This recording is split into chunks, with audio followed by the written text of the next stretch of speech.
Oh boy, it popped up in my calendar invite. I gotta follow up. What do I say? What do I do? Oh my God. Don't stress, man. We're gonna figure this out.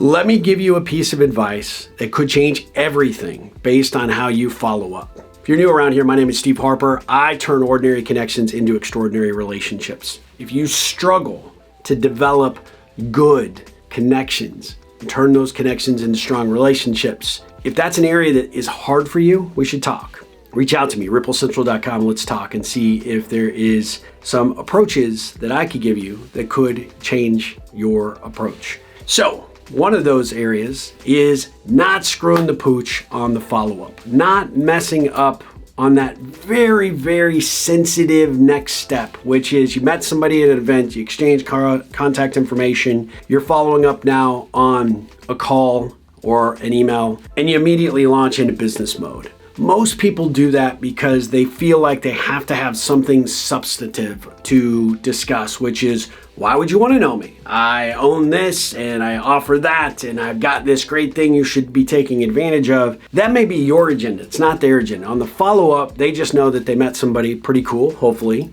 that they might want to continue to have that conversation with. And most people screw it up on the follow-up by pushing their own thing too quickly. You don't want to do that. What you want to do is get really concrete about what you bring to the table for just about any connection that you might make. Maybe it's a special skill, prior experience, knowledge of a certain something. Knowing that going in allows you to recognize where you can interject. Hey, this might be an area that we should explore. This is an area that we might want to visit on next time we talk.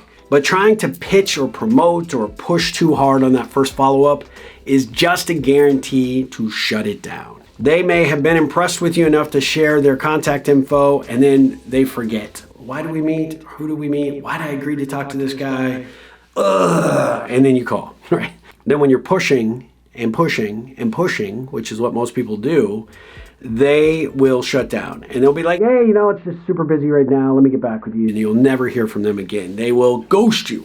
So what you really want to do is you want to be able to show up and you want to know what your skill set is, what your offer is, but it doesn't need to be a business offer. It just needs to be you and your special skill, talent, just being a cool, interesting cat that somebody needs to get to know. That's the place to start. That's the baseline. But in that conversation, you might discover some things that you might be able to contribute or add value. For example, had a conversation with someone relative to my software company. And although I could see easily how what they're working on, I needed to jump all over and tell them about my software. This is for my other company owner insight.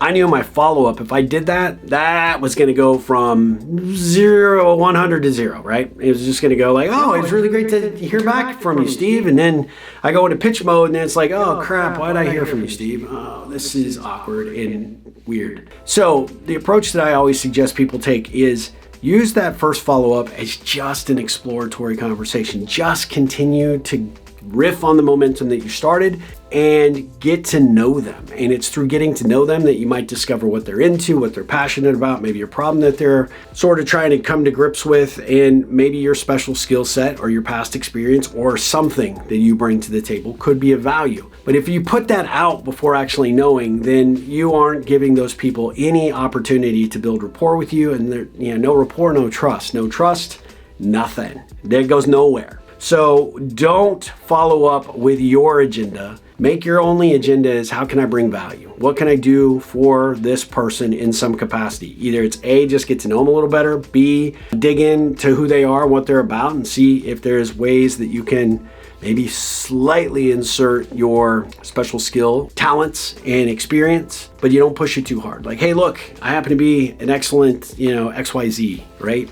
So as it goes back to this particular client, right, or prospect, I know they need what I have, but I try to pitch them at this point would shoot myself in the foot. So what I actually found is by having a conversation with them, I was able to uncover some challenges they're having with communication and some of the frustrations of people not doing what they say they'll do. And so it led me actually down the Ripple path before it actually led down to my other company's path. And because I was like very engaged and asked some thought-provoking questions, that conversation evolved in such an amazing way. And next thing you know, we're talking about areas that I could apply some of my special sauce, my special skill sets. And because of that, that conversation went beautifully. But at the end, they actually said, hey, I was on your LinkedIn profile and I happened to see that you also own this other thing.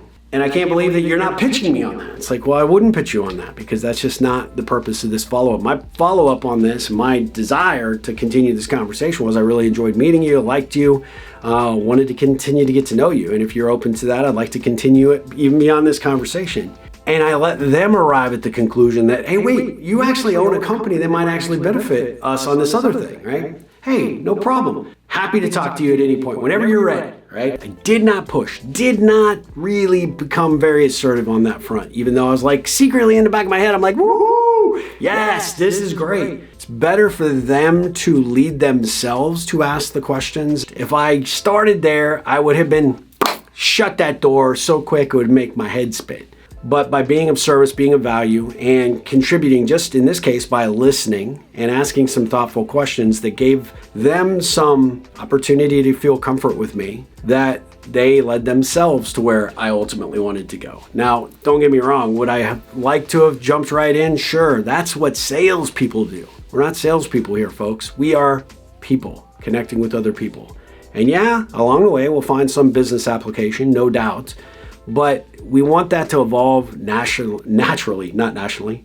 If it advanced nationally, that'd be awesome, but I digress. The reality is you have to show that you have, and your only motivation in terms of follow-up or wanting to continue the conversation is to continue to get to know them.